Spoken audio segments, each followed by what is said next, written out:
I was motivated to start the foundation by my experiences in my childhood and that of my sisters. We spent the majority of our childhood in children's homes and large institutions and some foster care.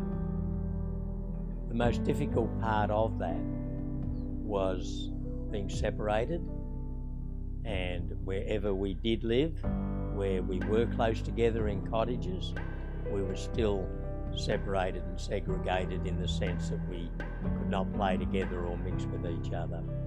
So as young children, that was very difficult for us to live with and to cope with. The fact that we'd been separated from our parents was bad enough, but to then experience the separation of the only people that we, had a connection with and a bonding with was the siblings, and to be separated, that was pretty horrific for us and traumatic through those years. That was the motivation on why I've always wanted to put in a service model that would provide a family environment for children, and particularly for sibling groups of children. And that's one of the reasons why today with our organisation that the foundation, with 116 children to care for, most of them are siblings. And to me, that's great satisfaction to know that that's happening. So when we look back to those years,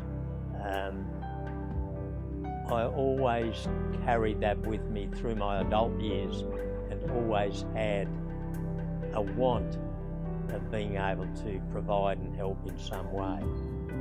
I didn't know how, but when we got to retirement age, it became evident to me, and I thought about the institutionalised care we'd been involved in, the children's homes and the foster care, and I attempted to take the best out of those three type of caring provisions and mix it into one that would create a family environment and bring children together.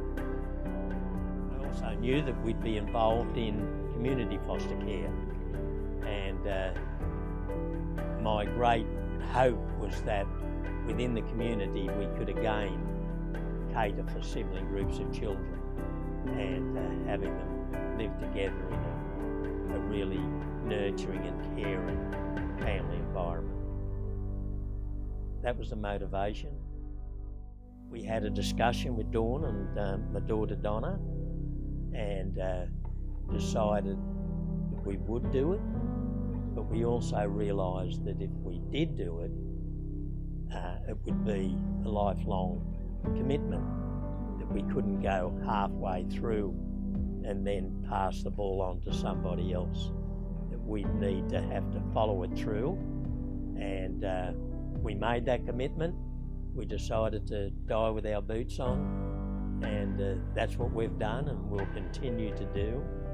And for the last 15 years or so, we've been totally committed to the foundation and to the work that we're doing, and all the time looking for improvement and excellence in performance wherever we can, and seeking great staff and management, and of course most of all is getting carers that want to come and care for these children and work with them, with their birth children and their families, and to create a new living environment and to give them every opportunity to become the best that these children can become.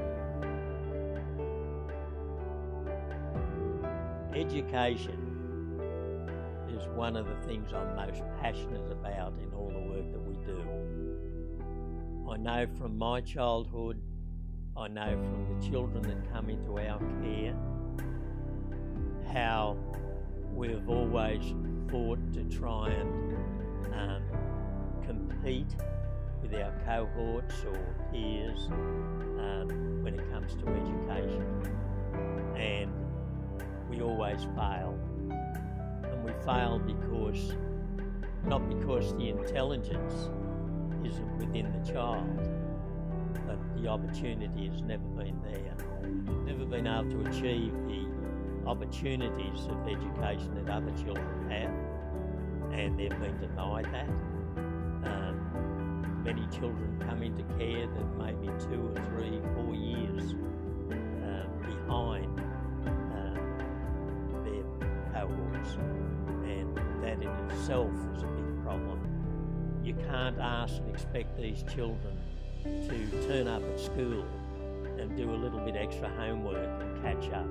There's no catch up. That doesn't work. They need to start from the very beginning.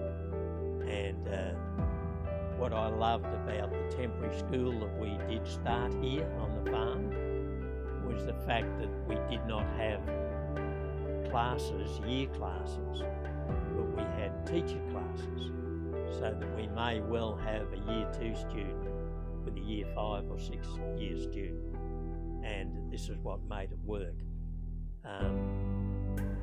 All the issues that we had with their lack of attention spans and where behaviours would escalate and emotions would come into effect, we put in programs, therapeutic programs that addressed all those issues. We are doing this year, we have plans now approved by council to build our permanent school, and it will be built on this site.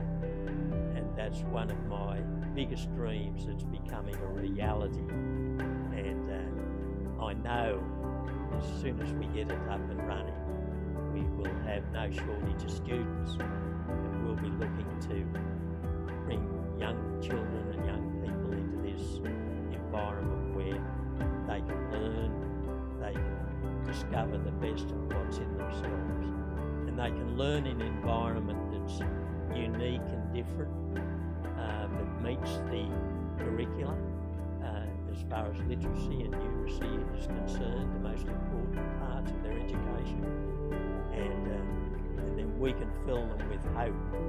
And the main thing that I want to see with these children, and the one we experienced in the past, was when they get up in the morning they want to come to school, whereas when they go to mainstream school, the last thing they want to do is be there and see it happen.